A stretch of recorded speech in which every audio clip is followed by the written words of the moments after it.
Hey everyone, so if you use Gmail but feel like you're only using the basic features, yeah, there's a lot hidden inside advanced settings that can seriously improve your email workflow.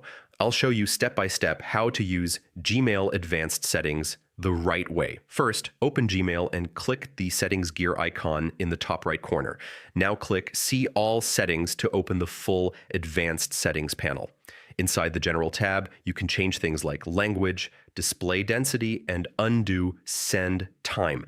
Next, go to Labels and Categories to organize emails into primary, social, and promotions automatically. Now go to Filters and Blocked Addresses, where you can block spam or automatically sort emails. If you're using other email apps, go to Forwarding and POP or IMAP and enable it. Next, scroll down to Signature Settings and create a professional email signature. Now go to Google Account Security and turn on two-step verification for safety.